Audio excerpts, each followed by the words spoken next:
Martinique, retour sur la visite du ministre François-Noël Buffet des Outre-mer. Écoutons quelques réactions. Bonjour, Patricia Tell, maire de la Trinité et également deuxième vice-présidente de l'Assemblée de Martinique, collectivité territoriale de Martinique. Alors, Patricia, on peut dire aujourd'hui, Madame la maire, c'est une journée assez spéciale pour vous, mais pour le ministre qui est venu visiter non pas votre commune, mais un endroit bien spécifique dans votre commune. C'est ici, à côté de la mer, à l'autre bord. Absolument. Alors, comme tu l'as dit, c'est un endroit bien spécifique pour notre île, la Martinique, mais également pour la Caraïbe. Parce que, en fait, cette école de formation professionnelle maritime et aquacole, est le seul outil de ce type qui existe dans toute la Caraïbe. Et j'ai coutume, quand je parle de cette école, de dire que c'est une pépite. C'est une pépite et que beaucoup de personnes, dont des Martiniquais même, dont des Martiniquais, dont des Trinitéens, ignorent l'existence. Ou alors, si, ils savent qu'il y a une école qu'ils appellent souvent une école de pêche. C'est vrai qu'il y a 65 ans, quand ça a commencé, c'était une école de pêche, mais entre-temps, c'est devenu vraiment une école pluridisciplinaire dans le domaine maritime. Donc, c'est une école de formation maritime et aquacole, puisque le A, c'est aquaculture. Donc, c'est une pépite.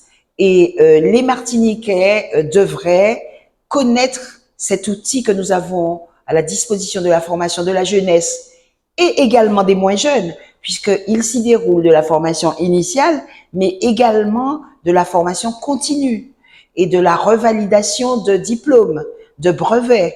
Donc, cette école, d'où viennent d'ailleurs des personnes de Haïti, de Sainte-Lucie, de la Dominique, cette école mérite d'être mieux connue.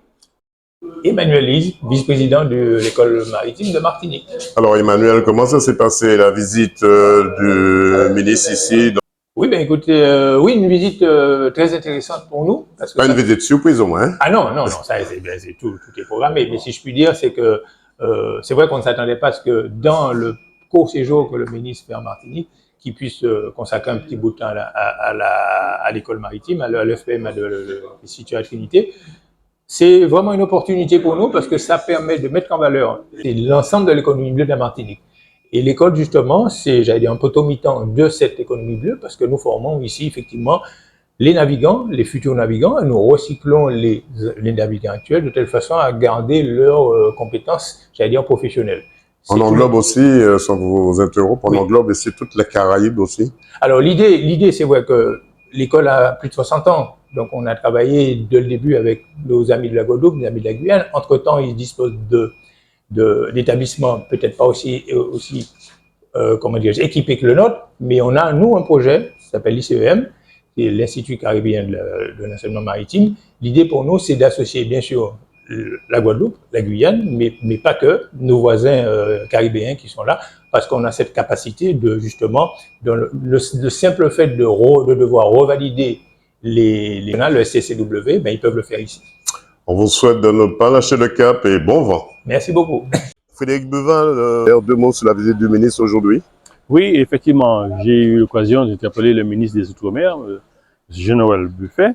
Nous l'avons reçu dans la délégation Outre-mer et mes questions qui ont été posées, c'est suite à l'accord que nous avons présenté et signé le 16 octobre à l'hôtel de Coney, oui. à la CTN. Et donc, le ministre m'a répondu avec sérénité, mais avec affirmation, que l'État prendra toutes ses responsabilités dans la conduite de la mise en place de l'accord signé. Maintenant, un accord qui n'a pas été signé par le Airpark aussi. Bien sûr, le Airpark n'a pas signé l'accord. Voilà, donc il a ses raisons.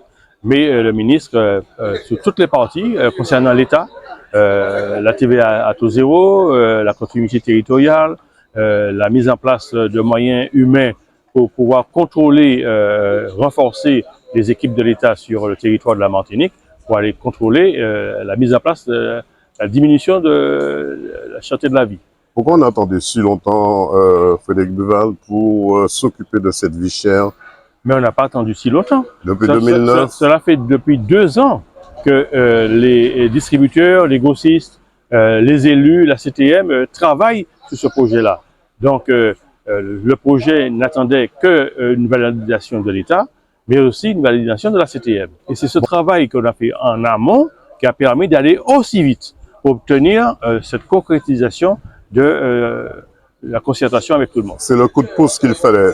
Eh bien, je suis tout à fait d'accord pour que le ministre vienne ici, à l'école d'apprentissage maritime et aquacole, parce que c'est un fleuron de l'apprentissage maritime à la Martinique.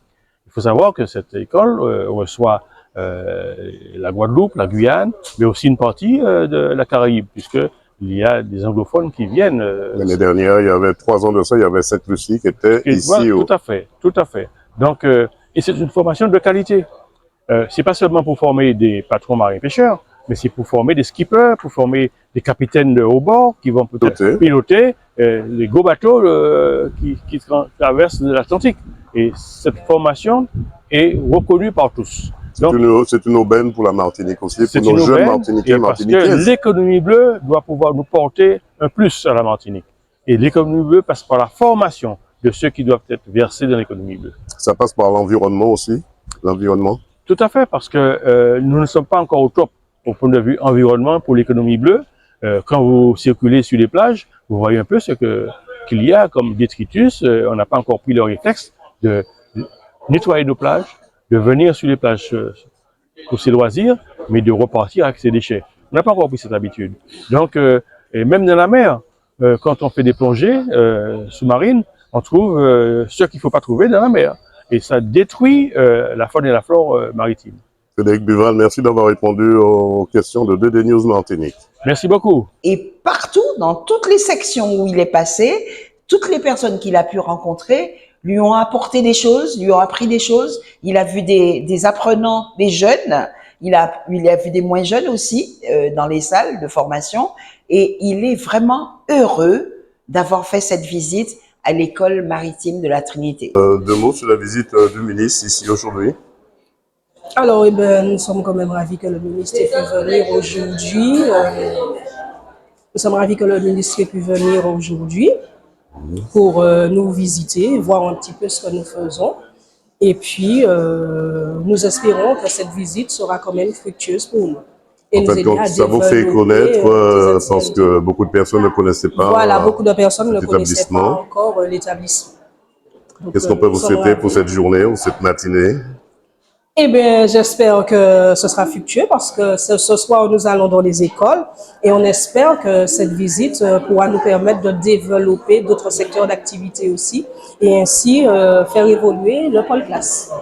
Voilà, une visite du ministre au Pas-de-Cherche qui, après son rendez-vous en préfecture, s'est rendu dans la commune de Trinité, puis la commune de Rivière-Pilote, enfin à la sous-préfecture du Marin, avant de reprendre l'avion pour Paris. Reportage DD News Martinique.